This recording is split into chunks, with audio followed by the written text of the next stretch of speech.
noite. Vamos iniciar então mais um estudo do Evangelho de Mateus, um estudo minucioso que a gente realiza há vários anos já, né? Um estudo detalhado, versículo por versículo, de forma sistematizada, sequenciada. E atualmente a gente está no capítulo 15 do Evangelho de Mateus. Mais especificamente, entre os versículos 29 e 39, na passagem que a tradução que nós adotamos para esse estudo intitulou como a segunda multiplicação dos pães e peixes, né? Só para a gente lembrar a linha de raciocínio, né? O viés de análise que a gente está seguindo, a gente tem priorizado, né? O ângulo, a perspectiva que enfoca a misericórdia de Jesus, né? A compaixão de Jesus, o poder empático do Cristo para com os sofredores, em especial os sofredores daquela região da Galileia, né?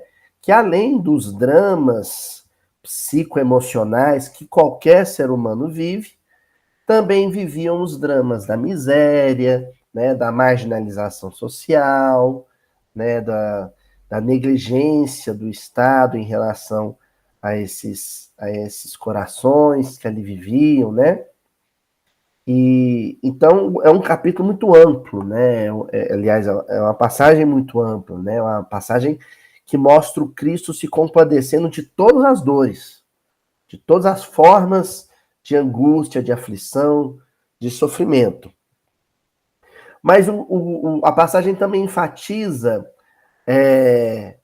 o poder regenerador que o Cristo tem, né?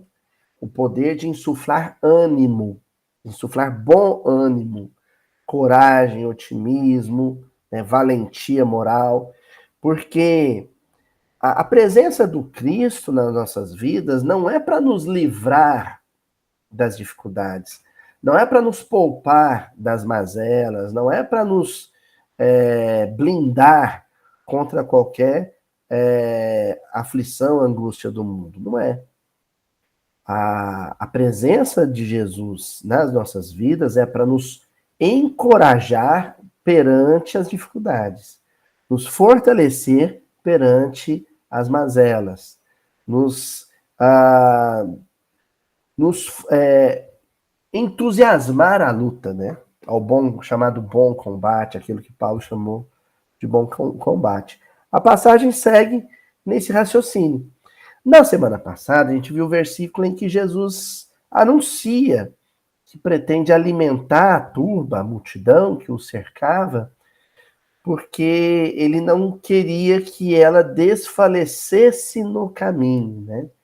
E a gente pegou essa expressão e foi além do drama físico do episódio em curso, né? Que seria uma caminhada longa de volta para casa, né? A gente imagina que estavam todos ali acampados ali em torno de Jesus já há alguns dias, né? O próprio versículo menciona 3 dias. Então Jesus não queria que eles desfalecessem no caminho. E aí a gente ampliou isso, né? Transcendeu a literalidade da passagem para perceber que o caminho é a existência. O caminho é a vida em si, é o curso da vida entre o berço e o túmulo, né? E sem um alimento que procede das mãos de Jesus, sem um alimento espiritual, sem aquilo que nos nutre psiquicamente, a gente desfalece, desanima, né?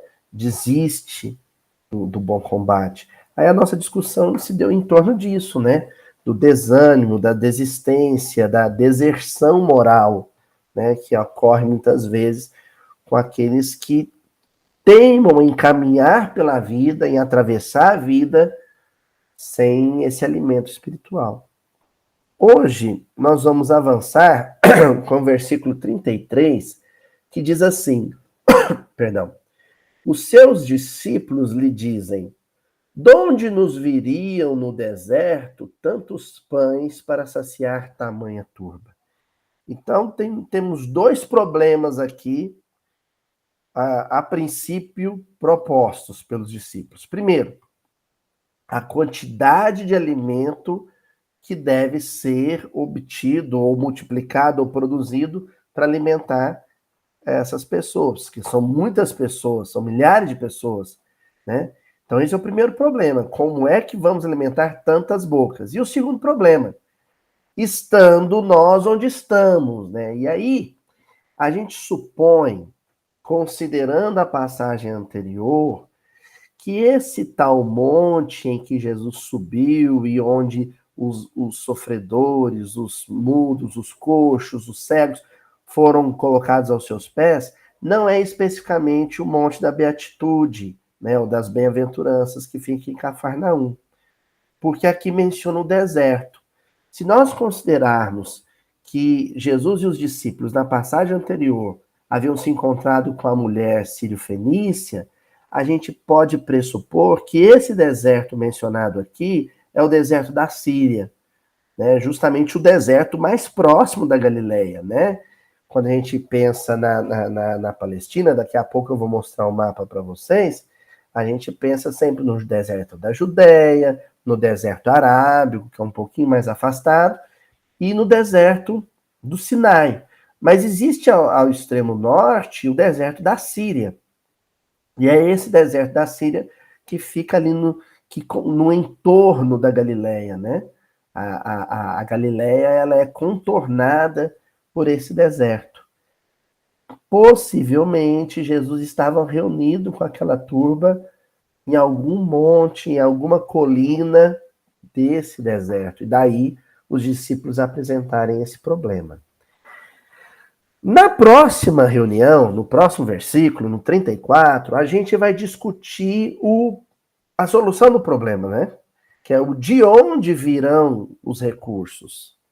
Hoje nós não faremos isso. Hoje nós vamos focar na localidade física, que é uma das estratégias da metodologia que a gente adota, né, do Mildinho, né?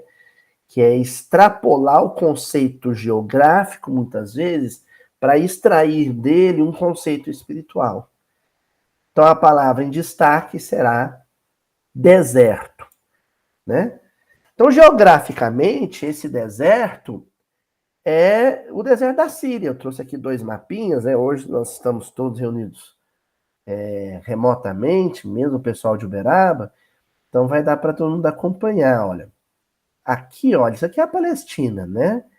Você tem no extremo sul o Mar Morto, aqui eu estou indicando com o cursor, e no extremo norte, o Vale do Jordão, você tem o Mar da Galileia, o Tiberíades, que é onde Jesus vivia ali com os discípulos, né? E conectando um ao outro, o Rio Jordão. Então aqui está o Rio Jordão, ao sul o Mar Morto e ao norte o Mar da Galileia. A Galileia fica aqui no entorno da região do Tiberíades, né? Mas na região nordeste, né, a nordeste do Lago de Genezaré, nós temos o deserto da Síria, né? Vai pegar toda essa região, né? Aqui nós temos uma divisão política, né, entre os tetrarcas, né, entre os herdeiros do Herodes o Grande, né? Então nós temos aqui a região que ficaria com o Filipe, né? O Filipe, um dos filhos do Herodes, que é justamente aquele que o Herodes Antipas vai enganar com a Herodíase, né? Ela era esposa do Filipe, aí o Filipe morre e o Herodes Antipas casa com a cunhada, né? Vocês se lembram bem disso. Isso aqui era a região dele, né? E é nessa região que nós vamos ter ali o deserto da Síria. Possivelmente, ó, Jesus estava vindo dessa região, né, de Tiro e Sidom, e aí em algum ponto do deserto da Síria, em algum ponto dessa região do deserto da Síria, é que ele se reuniu com a multidão para a passagem que nós estamos lendo. Aqui à direita, nós temos um mapa topográfico, né? Mas que mostra também a questão, além do relevo, mostra também a vegetação. Então, olha só. Aqui, ó, ao ocidente do Mar Morto, nós temos o deserto da Judéia, né? Então, aqui é o deserto da Judéia, nessa região mais alta aqui, olha. Aqui fica Jerusalém. A oriente, mais ao oriente, né? Nós temos, mais ao leste, nós temos então o deserto da Arábia. E aqui, no extremo norte, nós temos o deserto da Síria. Então aqui está a Galileia, aqui está o Lago de Genezaré, e se afasta um pouco mais em direção ao norte, você tem o deserto da Síria. Tá bom? Então, essa é a região no deserto. O que eu quero observar com vocês?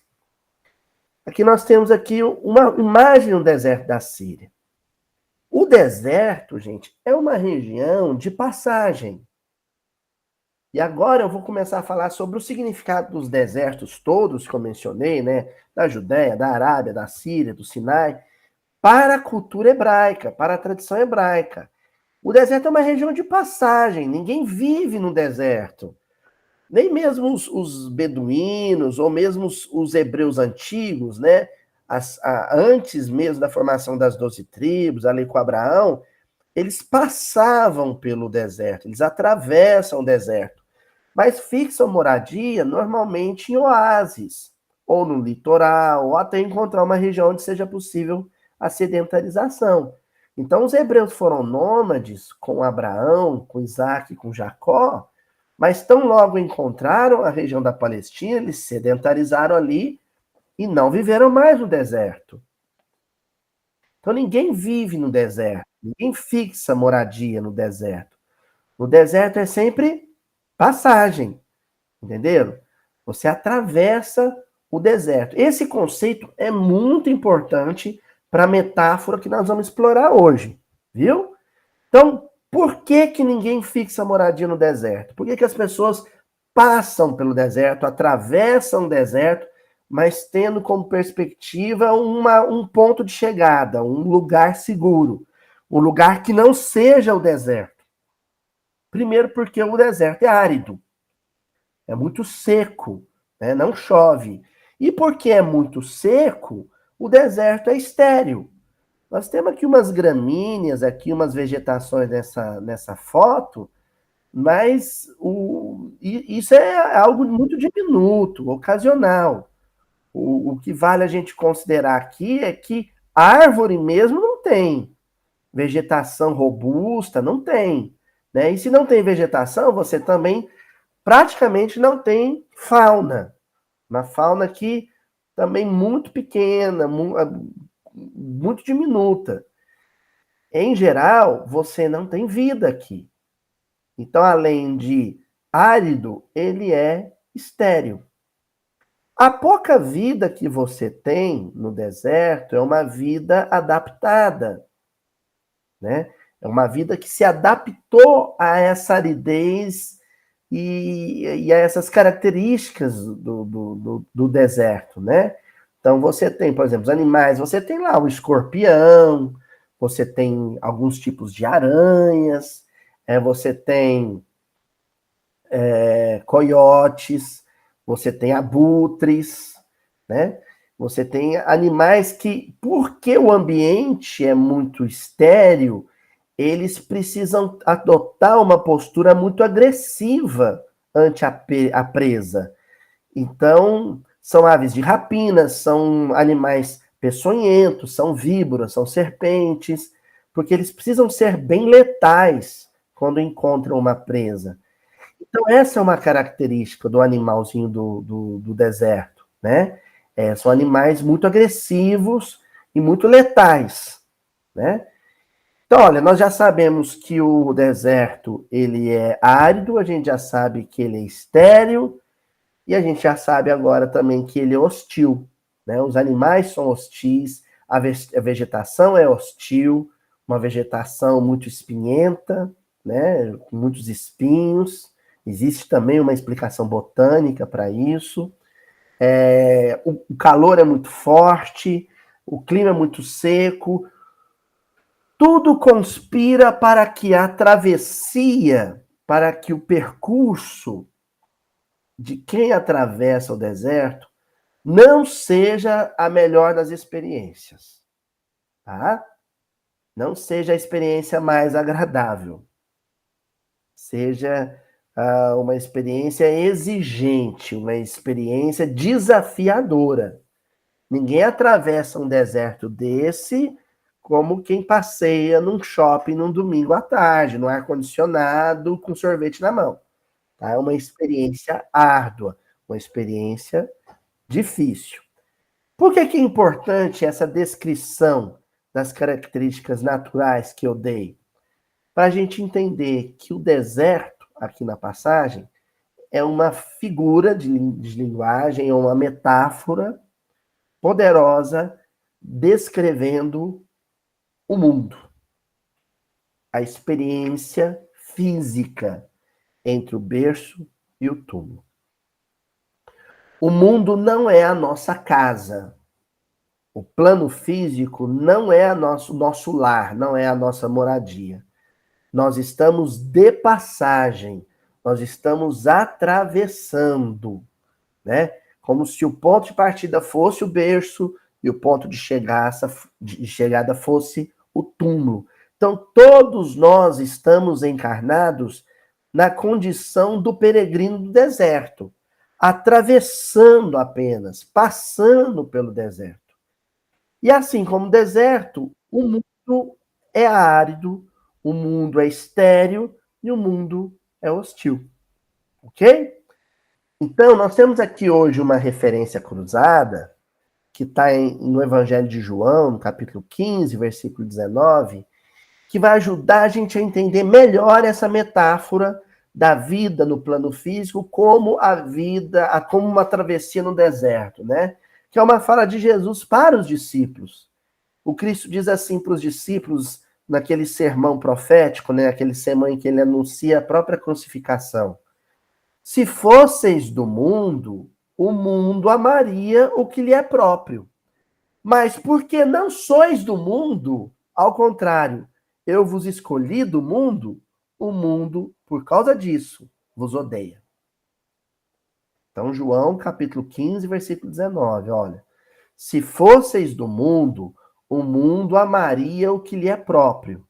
Mas porque não sois do mundo, ao contrário, eu vos escolhi do mundo, o mundo, por causa disso, vos odeia. Então, vamos entender da seguinte maneira. A experiência no plano físico, do ponto de vista espiritual, é árida e estéril. Por quê? Porque as coisas que nos parecem dar felicidade na vida física, na verdade, não dão felicidade. Elas dão prazer. Elas nos dão deleite de sensações. Elas são agradáveis aos sentidos, mas isso não é felicidade. Então, a comida saborosa, né? Ela dá prazer. O aroma, o cheiro bom, né? Um perfume de uma flor é algo prazeroso para o olfato. Né? A textura da lã, da seda, né? Do veludo, ela é prazerosa para o tátil. A sensação que a gente tem quando se agasalha, né? Do corpo aquecido, também é uma sensação tátil. Ela é prazerosa para a pele, né? Para o corpo, mas é uma sensação. Então, eu ficaria aqui citando situações e situações em que a gente, ao vivenciar no mundo, né, uma boa refeição, uma boa noite de sono, um banho de piscina, um passeio num jardim florido, isso tudo é sensação. Isso não é felicidade. Isso é prazer físico. Porque nada disso pode nos dar felicidade, que é o bem-estar da consciência, nada disso pode dar bem-estar para a consciência. A gente diz que a experiência no mundo é espiritualmente árida e estéril. A experiência no mundo em si mesma não nos dá felicidade. Então, se eu busco felicidade, eu não sou do mundo. Se eu busco essas sensações somente, eu sou do mundo. Se eu busco essas sensações somente, eu preciso me adaptar ao mundo. E o que significa me adaptar ao mundo? É saber que tudo isso que dá sensação de prazer para o corpo tem um custo. E porque tem um custo, eu preciso disputar esses prazeres, entrar em competição com outros indivíduos por estes prazeres. E aí eu me torno alguém do mundo, alguém competitivo, ganancioso, hostil. Eu me adaptei ao deserto, assim como a víbora, o coiote, o abutre, o escorpião, a aranha. Eu me tornei um personagem do deserto, eu me tornei um animal do deserto, eu me tornei uma criatura do deserto, uma criatura do mundo. Aí o que Jesus está dizendo nesse versículo? Ele está alertando para os discípulos. Por que vocês não buscam sensações?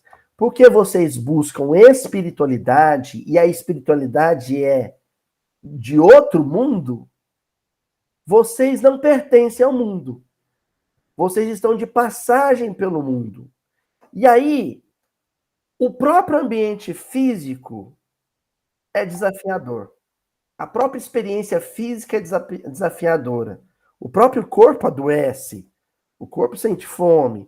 Vocês não vão entrar em disputa, vocês não vão competir, vocês não vão ser hostis com o outro, então vocês vão sempre levar a pior na disputa física. Então a encarnação vai ser mais difícil para vocês. E por que vocês não vão entrar no jogo, vocês não vão ceder às regras dessa disputa, vocês vão ser hostilizados pelas criaturas do mundo, pelas víboras do mundo, pelos escorpiões do mundo, pelos coiotes do mundo.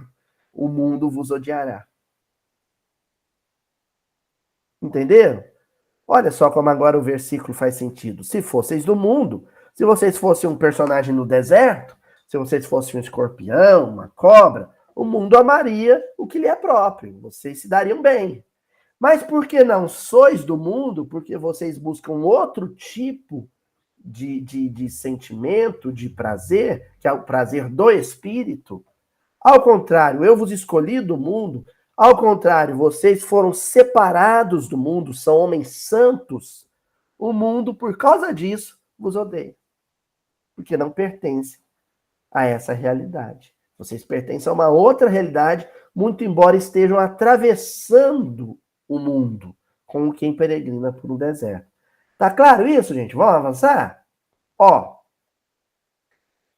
aí, lá no Evangelho segundo o Espiritismo, capítulo 5, existe, intitulado Bem-aventurados os aflitos, existe um item 20. A felicidade não é deste mundo. Que é uma frase que, né, a gente está acostumado a dizer e atribuir ao próprio Cristo, mas ela é de Eclesiastes, viu? E nessa mensagem, nós vamos ter duas afirmativas que ajudam a gente a entender como a espiritualidade enfatiza conosco o tempo inteiro isso que Jesus enfatizou com os discípulos. Que para quem fez uma opção de vida espiritual, o materialismo do mundo é espinhoso.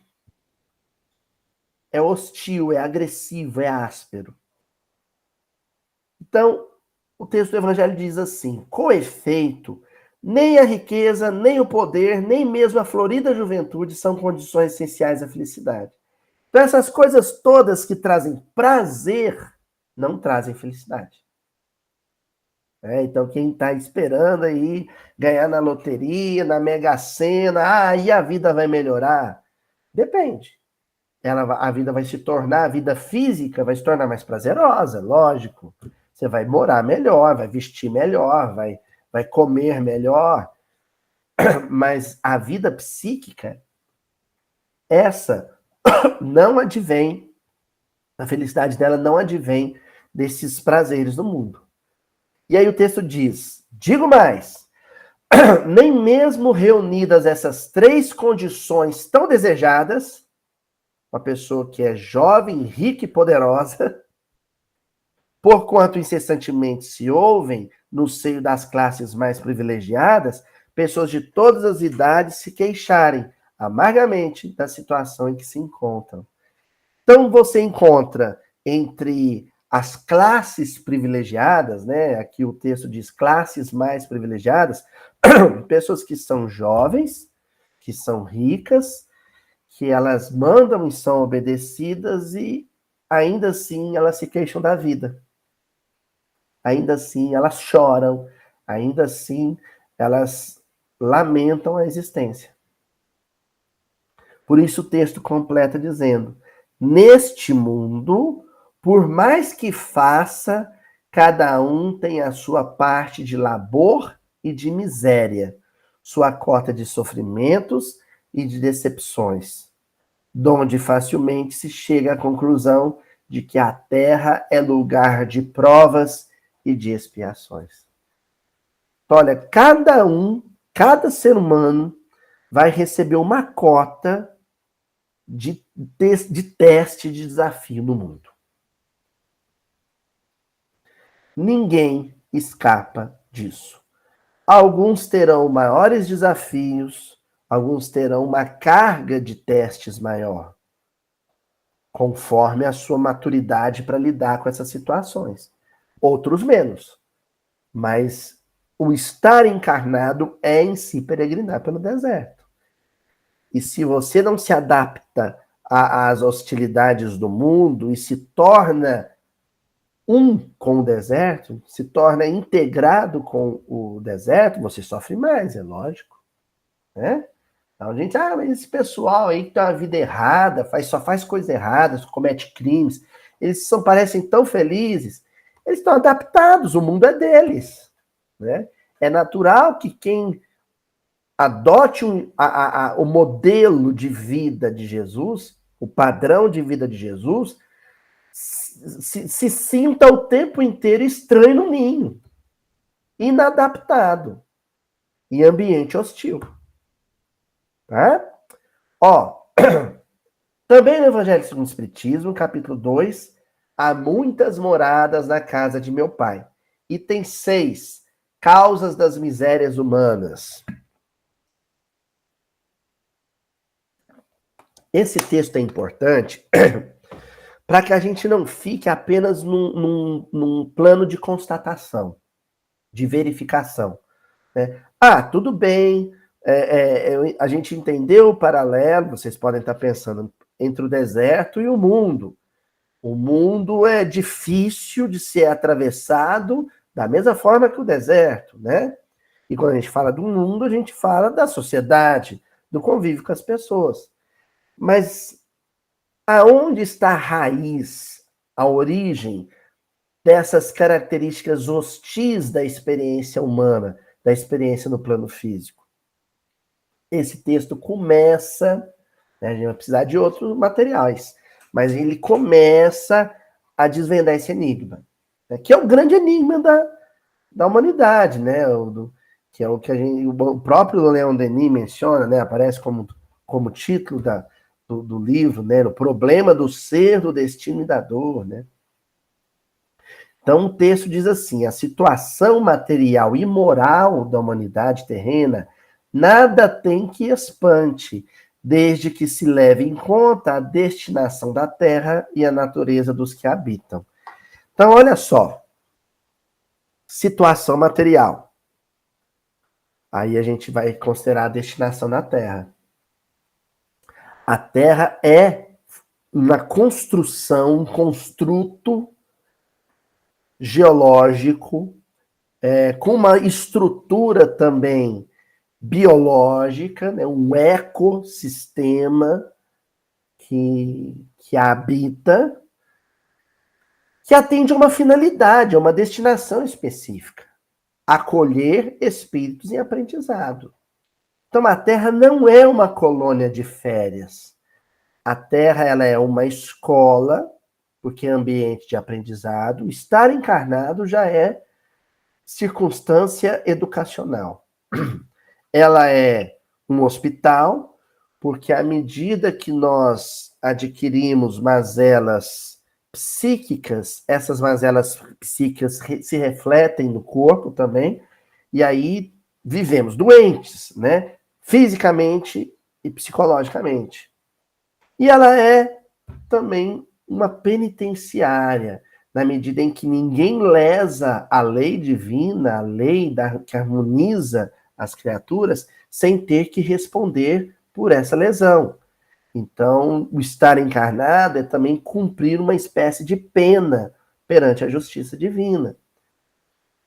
Estão entendendo como a situação material, a condição física da Terra, ela atende à destinação da Terra? Agora, o clima moral, e é esse que pesa mais, né? O clima moral é porque quem reina, quem governa as potestades do mundo são seres adaptados. São escorpiões, são víboras espirituais, são coiotes espirituais, são rapinas espirituais, né? Daí o parágrafo mencionar a natureza dos que o habitam, a natureza moral dos que o habitam. A terra, a paisagem moral da terra tem o rosto, tem a estampa daqueles que a governam. O mundo é governado por homens do mundo, por homens adaptados ao mundo, né? Integrados ao mundo. Correto, gente? Ó, figure-se a Terra como um subúrbio, um hospital, uma penitenciária, um sítio malsão. E ela é simultaneamente tudo isso. Sítio malsão, um lugar degenerado, um lugar apodrecido, um lugar necrosado, mofado, né, para usar um termo que ajude a nossa imaginação, né?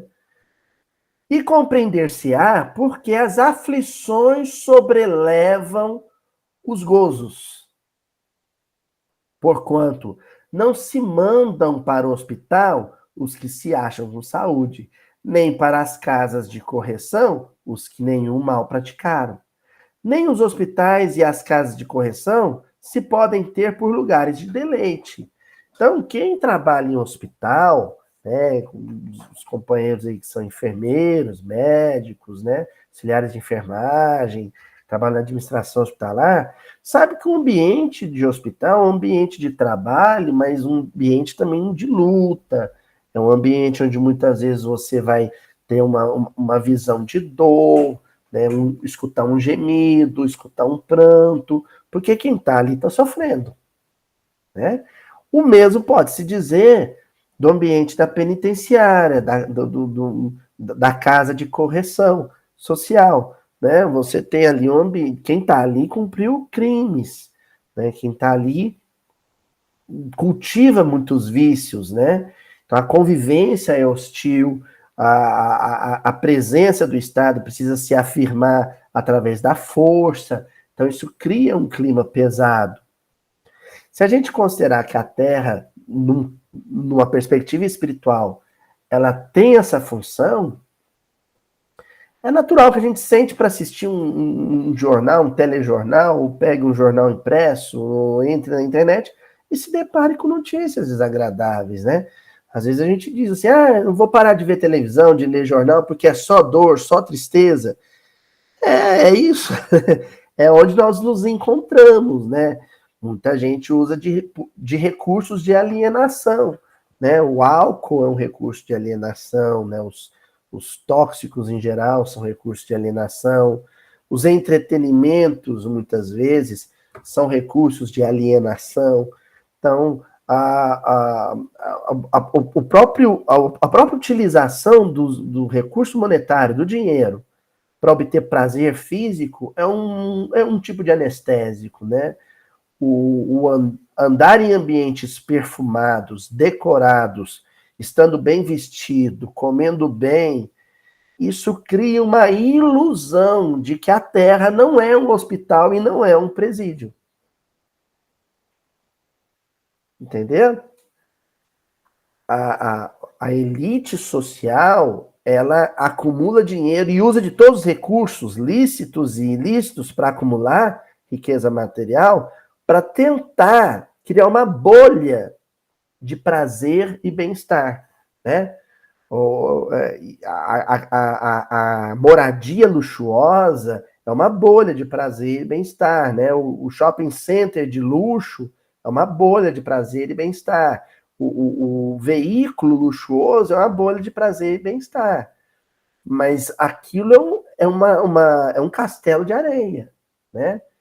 Basta que a realidade da vida se afirme através de um diagnóstico médico, por exemplo, ou de um acidente, de uma perda afetiva, para que tudo isso desmorone.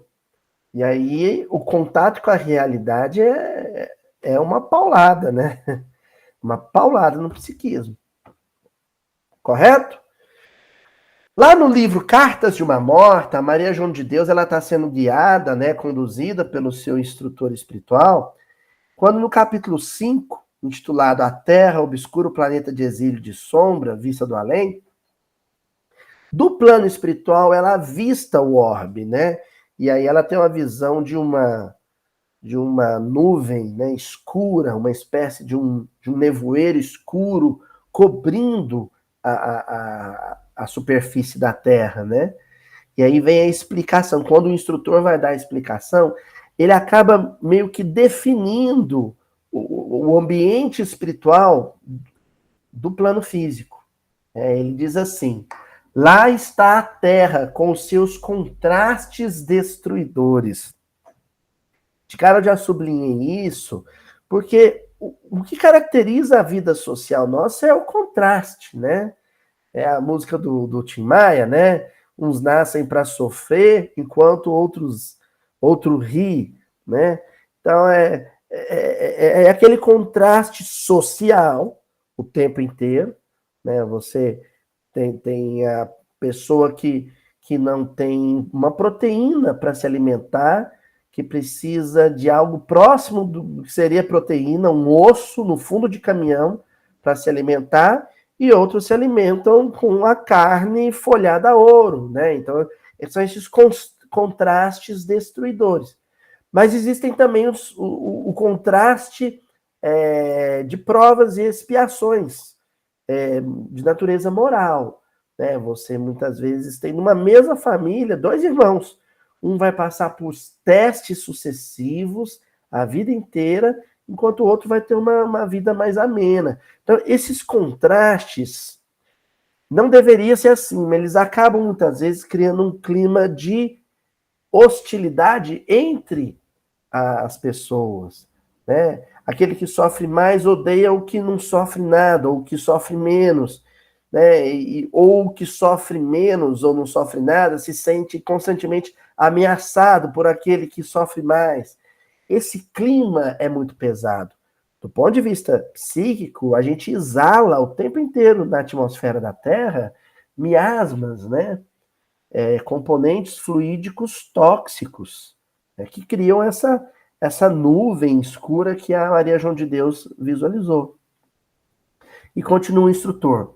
Os ventos da iniquidade varrem-na de polo a polo, entre os brados angustiosos dos seres que se debatem na aflição e no morticínio.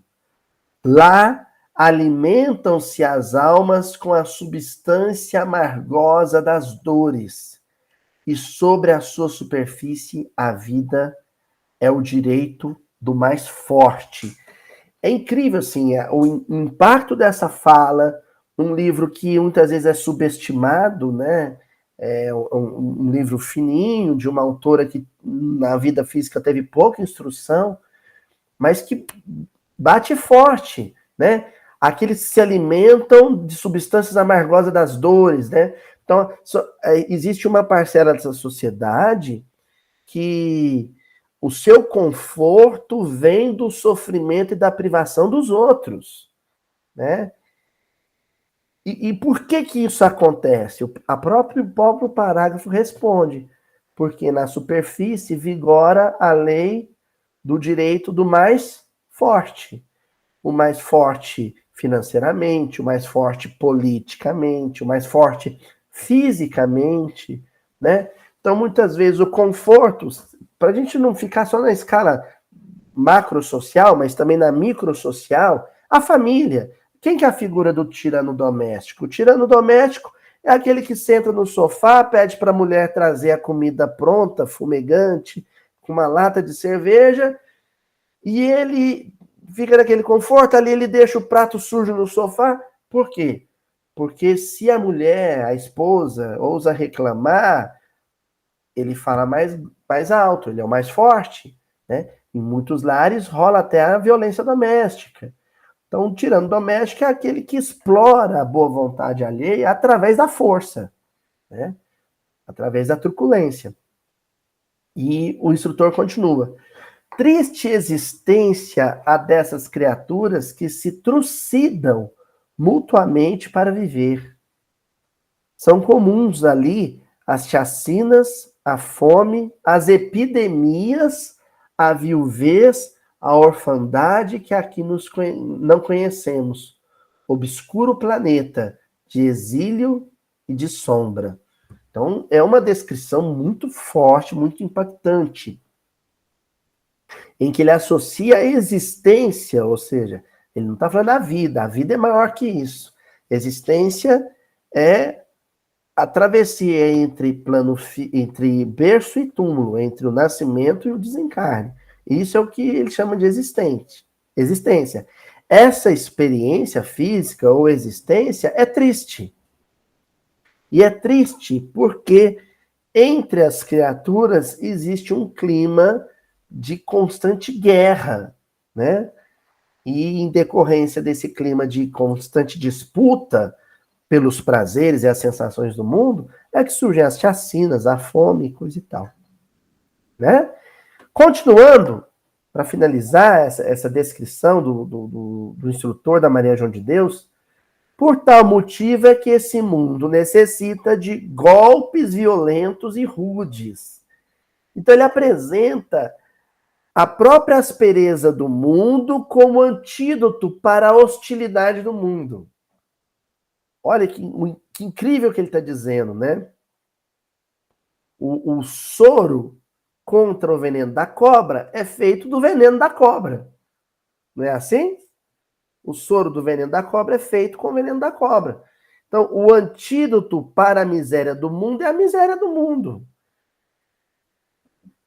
É complexo dizer isso, mas alguém que patrocinou a pobreza no mundo, a pobreza na África, por exemplo, que explorou a mão de obra africana, que explorou a natureza, a fauna e a flora africana, a estrutura geológica da África e se enriqueceu com isso, transferindo esses recursos de uma maneira truculenta e injusta para o continente europeu no século XIX, durante o imperialismo neocolonial, né? Se a gente considerar que a encarnação é determinada pelas hostes espirituais, pelos os gestores do orbe, né?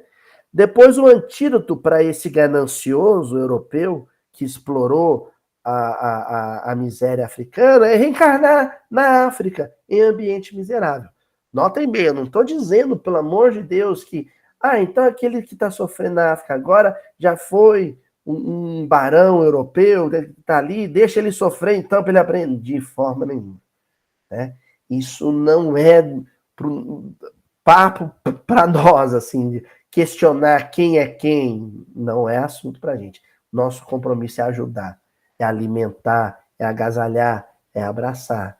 Agora, pela lei de causa e efeito, a gente não pode negar que quem negligenciou o conforto, o bem-estar do Yanomami vai reencarnar Yanomami e sofrer com aquele quadro que ele mesmo patrocinou.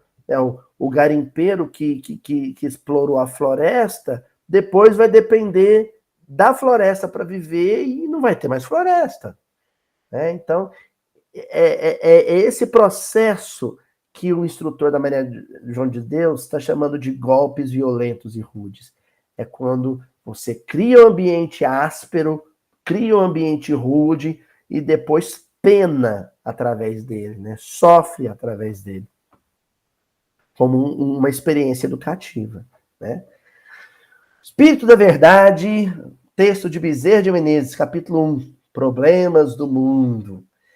E aí o Bezerra de Menezes, ele decifra a charada com esse texto, né? Ele explica o mundo com esse texto.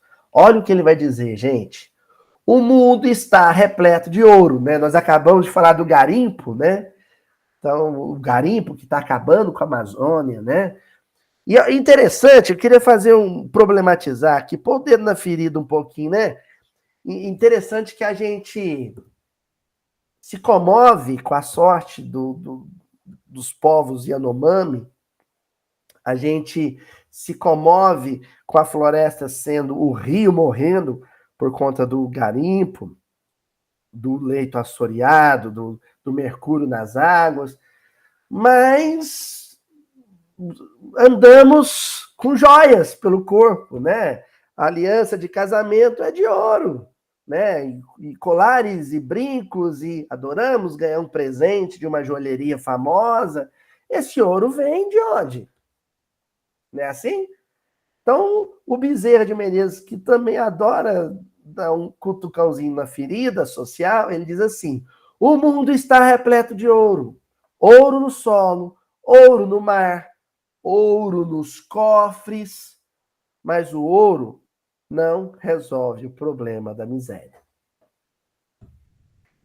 Ninguém come ouro. Não, a não ser o pessoal da seleção brasileira, mas, de modo geral, ninguém se alimenta de ouro. A extração mineral, né? Por mais que se tenha um discurso cretino de que vamos valorizar a extração mineral, porque é ela que vai garantir empregabilidade, isso é uma grande mentira, né? Com a automação, emprega muito pouca gente, diferente da agricultura familiar, por exemplo, né? Então, o Bezerra vem e vai afirmar isso, ó. A riqueza mineral, ela não vai matar a fome de ninguém. Aí ele acrescenta: o mundo está repleto de espaço, espaço nos continentes, espaço nas cidades, espaço nos campos, e aí ele discretamente, né, considerando o momento da publicação do livro, ele toca até na questão agrária, né, na questão fundiária brasileira, né, e conclui: mas o espaço não resolve o problema da cobiça. Olha que incrível, né? Proprietários de hectares e hectares de terra, né? E outros não têm um canteiro para fazer meia dúzia de pé de alface, né? E aí ele diz: é o problema da cobiça. Um acumula, soma, se gaba de ter latifúndios e latifúndios, latifúndios, né?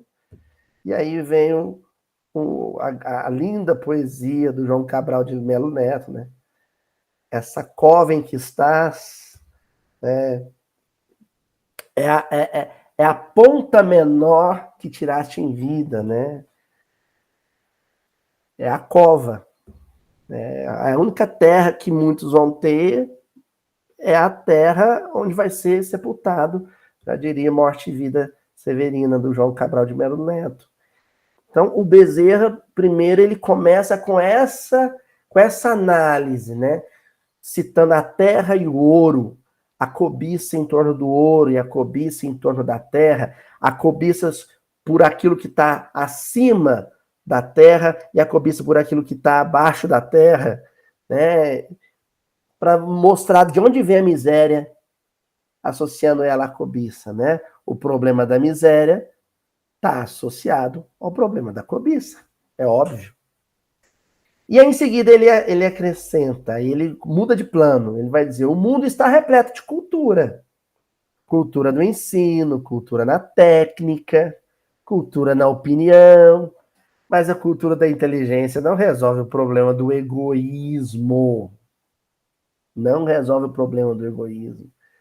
O egoísmo Em síntese, é quando eu tenho um pensamento autocentrado, é quando a minha atividade mental, é quando a minha mecânica, ela trabalha em benefício próprio o tempo todo. Eu estou o tempo inteiro tentando resolver os problemas que me são peculiares, que me dizem respeito. O que não me atinge, o que não é problema meu, eu não procuro resolver. A minha inteligência não existe para isso. E ele acrescenta: o mundo está repleto de teorias, teorias na ciência, teorias nas escolas filosóficas, teorias nas religiões, mas as teorias não resolvem o problema do desespero. Né? O problema da desistência moral que a gente discutiu na semana passada, né? O problema daquele que desfalece, aí é outra coisa, aí não é teoria, aí é prática, aí é mãos em ação, a mão que abraça, a mão que estende, né? É o colo que abriga, aí precisa de outros recursos, né? Então o problema do mundo está aqui, ó. É ouro demais, é terra demais, ou seja, recursos materiais demais, é cultura demais, é teoria demais, é recursos intelectuais demais, solidariedade de menos, né? Egoísmo demais, né? Miséria demais, cobiça demais, e tudo isso é desespero, inevitavelmente é desespero. E aí, para a gente estar finalizando, o clássico de Kardec, né, da lavra que gravita em torno da obra básica, né, do Pentateuco, o Espiritismo na sua expressão mais simples. Lá nos itens 31 e 32, resumo do ensino dos Espíritos, Kardec diz assim: os males que afligem os homens na Terra têm por causa o orgulho, o egoísmo e todas as más paixões. Ou seja, aquilo que decorre do orgulho e do egoísmo, né? São os filhotes do orgulho e do egoísmo. Mas o orgulho e o egoísmo, eles andam juntos, são os pilares do sofrimento no mundo. Então, o orgulho é a perspectiva superlativa de si mesmo, é quando você se acredita melhor do que realmente é, e o egoísmo, que é quando você se acredita melhor que os outros, né? Mais importante que os outros, mais vital que os outros, né? Então, quando você se entende como um Deus, um sol, o resto da vida gravita em torno de você, mas o eixo, o centro de importância é a sua personalidade. Pelo contato de seus vícios, os homens se tornam reciprocamente desgraçados e se punem uns aos outros. E aí eu me lembro do João Guimarães Rosa, o livro Grande Sertão Veredas, eu já citei isso várias vezes, vou citar de novo, né?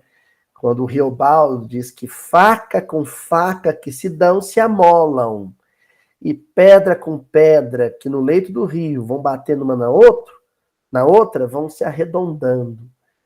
Então, o egoísmo e o orgulho de um, com o egoísmo e o orgulho do outro, se atritam, se entrechocam e, consequentemente, se aperfeiçoam, se aprimoram, né? Vão limando um ao outro, né?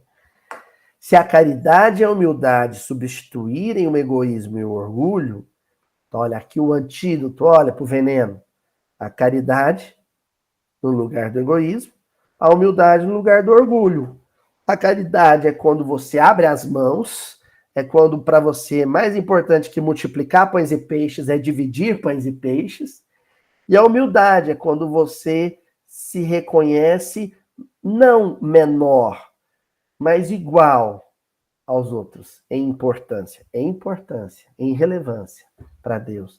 A humildade não é você se achar pior, menor que os outros. Humildade é você se achar igual, nem mais nem menos, né?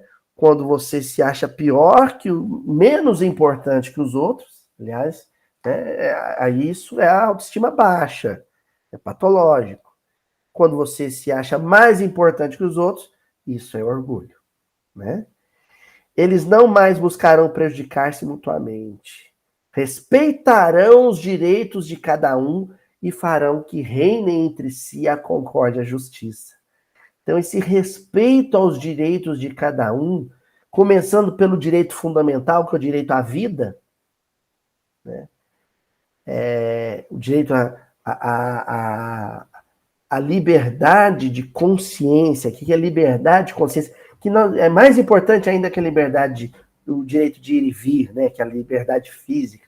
A liberdade de consciência é o direito do outro pensar diferente de você, desde que o pensamento do outro não agrida um outro direito de alguém. Estão entendendo? Tá. Ah, entendi, Luiz. É quando eu acho que todas as etnias devem ser respeitadas, mas o rapaz que é neonazista, ele acha que não.